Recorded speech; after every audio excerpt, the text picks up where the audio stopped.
আসসালামু আলাইকুম। স্বপ্ন কথা প্যারিস চ্যানেলে সবাইকে স্বাগতম।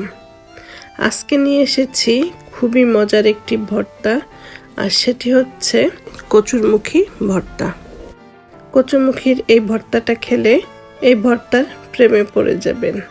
যারা কখনো কচুরমুখীর ভর্তা খাননি বা ভাবেন গলা চুলকাবে, তাহলে তাদের ধারণা আজকে পাল্টে যাবে।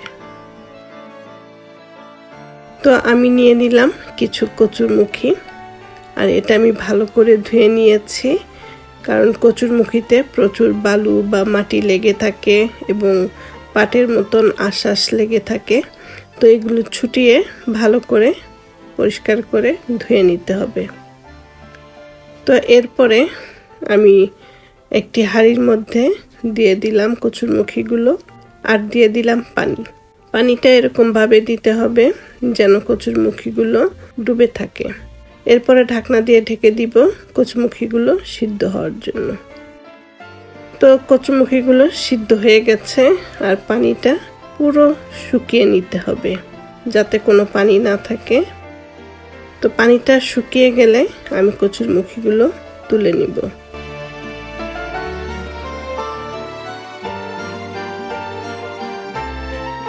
এরপরে অন্য একটি ফ্রাই প্যানে সরিষার তেল দিয়ে শুকনো মরিচগুলো ভেজে নিব। আর শুকনো মরিচটা ভাজা হয়ে গেলে এর মধ্যে দিয়ে দিব পেঁয়াজ কুচি। পেঁয়াজ কুচিটা হালকা করে ভেজে নিব। আর পেঁয়াজ কুচিটা ভেজে নিলে ভর্তাটা বেশিক্ষণ ভালো থাকে, নয়তো দেখা যায় কিছুক্ষণ পরে ভর্তাটা নষ্ট হয়ে যায়। আর পেঁয়াজটা ভেজে নিলে ভর্তার স্বাদ দ্বিগুণ হয়ে যায়। তো পেঁয়াজের পানি যখন শুকিয়ে যাবে আর পেঁয়াজটা হালকা একটা কালার চলে আসবে, তখন এই পেঁয়াজগুলো আমি তুলে নিব। তো পেঁয়াজগুলো তুলে নিলাম। এরপরে এই কচুরমুখীগুলো ঠান্ডা হয়ে গেছে, এখন এগুলো আমি বেছে নিব। তো ভালো করে এগুলো বেছে নিতে হবে। অনেক সময় দেখা যায় ভিতরে দাগ দাগ হয়ে যায়, তো সেগুলো ভালো করে উঠিয়ে নিতে হবে। তো এভাবে আমি সবগুলো কচুরমুখী ছুলে নিব। কচুরমুখীগুলি ছুলে নেওয়ার পরে এবার আমি মেশ করে নিব। আর মেশ করে নিলে কচুরমুখীর ভর্তাটা বানাতে সুবিধা হয় বেশি। তো কচুরমুখীগুলো মেশ করে নিলাম। এবার ভর্তা বানানোর পালা। তো নিয়ে নিলাম পেঁয়াজ ভাজা আর মরিচ ভাজা।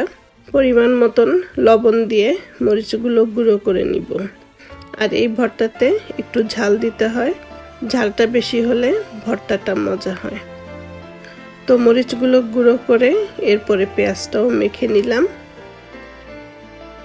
পেঁয়াজটা মাখিয়ে নেওয়ার পরে আমি কিছু বেরেস্তা করা পেঁয়াজ দিয়ে দিলাম। আর দিয়ে দিলাম ফ্রেশ ধনেপাতা। এই ভর্তাতে ধনেপাতার পরিমাণটা একটু বেশি হলে ভর্তাটা খেতে ভীষণ মজা হয়। এরপরে কচুরমুখী মেশ করে রেখেছিলাম, এটা দিয়ে ভালো করে মেখে নিতে হবে। এটা কত উপকারী! এই কচুরমুখীটা যত ভালো করে মাখানো যায় ভর্তার মজাটা তত বেশি হয়। তো ভালো করে আমি মেখে নিলাম। মেখে নিয়ে এরপরে দিয়ে দিব সরিষার তেল। যে কোনো ভর্তাতে সরিষার তেল দিলে সে ভর্তার টেস্টটা আরও বেশি হয়। এজন্য বলা হয় ভর্তার প্রাণ হচ্ছে সরিষার তেল। এরপরে আমি কিছু কালিজিরা দিয়ে দিব। আর সবাই তো কালিজিরার গুণাগুণের কথা জানেন, যেটা কত উপকারী। তো এই ভর্তার সাথে আমি কিছু কালিজিরা দিয়ে দিলাম আর মেখে নিয়ে নিলাম। তো ভালো করে সব কিছু একসাথে মেখে হয়ে গেল কচুরমুখীর ভর্তা। আশা করি এই রেসিপিটা আপনাদের ভালো লাগবে। আর ভালো লাগলে অবশ্যই স্বপ্ন কথা প্যারিস চ্যানেলের সাথে থাকবেন।